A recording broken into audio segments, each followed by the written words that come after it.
Hey everyone, Justin and Kevin from Liberty Property Investing are here. We are currently in my office right now, and Kevin sent me a deal yesterday. He was cruising the MLS, and this property came up on the MLS yesterday. So he scooted on down to the town that we invest in and took a look at it. You can see that in our other video that we just posted earlier today, and I'll link over to it in the comments. So now that we've seen it and it actually looks decent, we're going to take a look at the numbers and see what everything checks out to. So what we need to run the numbers, we need to know property condition, we need to know what it's listed at, and we need to know what the makeup of the units are. If this is a duplex, each side is a 2-bedroom, 1-bathroom. We need to know what 2-bedroom, 1-bathrooms rent for in the area. And then we can put together a spreadsheet. So I have a handy little spreadsheet that I put together. Kevin has a lot of these numbers. We'll do some other videos where we show you how we get these numbers. But for now, we know a lot of the numbers. We're going to run you through the spreadsheet and show you how it's all done. So hopefully it comes out through here. So okay, so list price. They're asking $139,000. Okay guys, so this is a spreadsheet that I put together, and if you don't have your own spreadsheet, you can use a Bigger Pockets calculator, or I really recommend you make your own, because when you know how all the numbers work together, that's when you're going to get the best numbers. So, alright, so we're going to base this off of asking price. I don't know exactly what we'll get for it, but you know, this is how I do my first pass. So they're asking $139,000. I always plan on at least $3,000 in closing costs. Kevin walked through the property, and he saw it needs some minor improvements, nothing major, but we thought we might have to do some kitchen renovation. So we're going to say that it needs about $15,000. So our total needed is $157,000.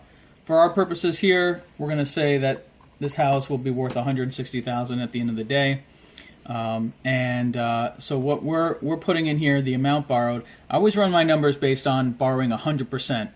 If we end up putting some money down, that's fine, but a lot of times we get private money, so we'll borrow 100%.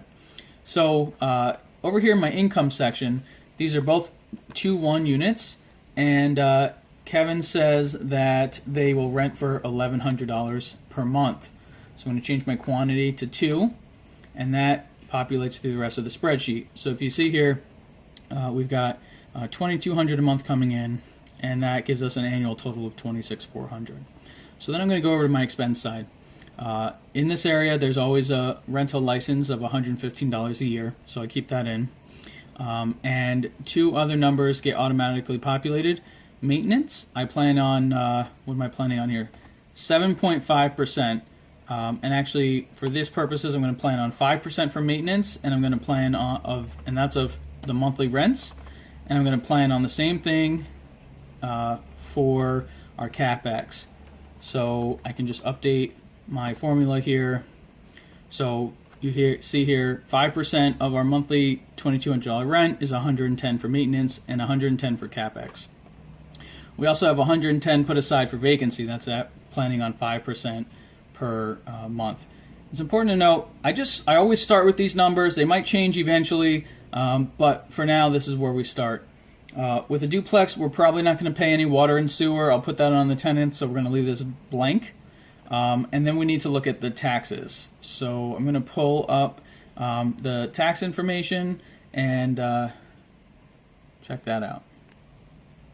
Okay, so I just took a quick look at the taxes, and what were they? About $5,600. $5,600?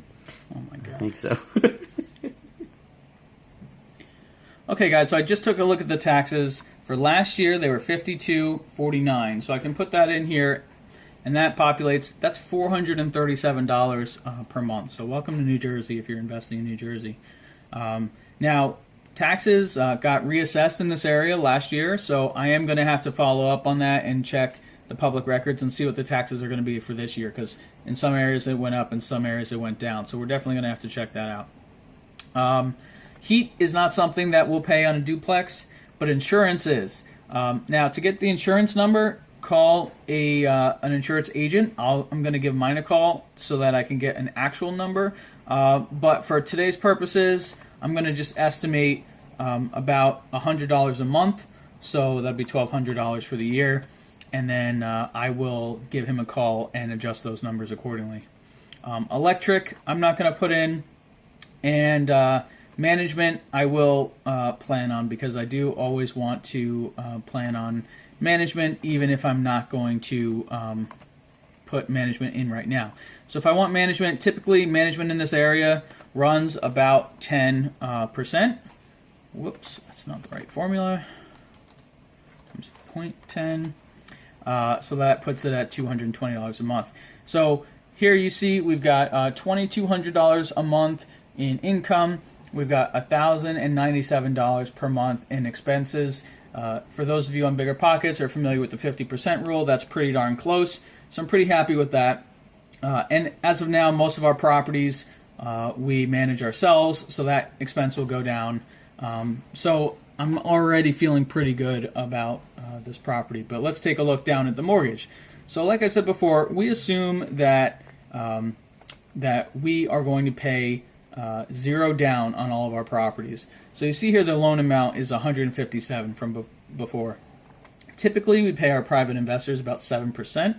And I have a mortgage calculator built in on this second tab over here. So it automatically populates and runs the calculation to show me that my payment is going to be $1,044.52 if we get this on a private note amortized over 30 years.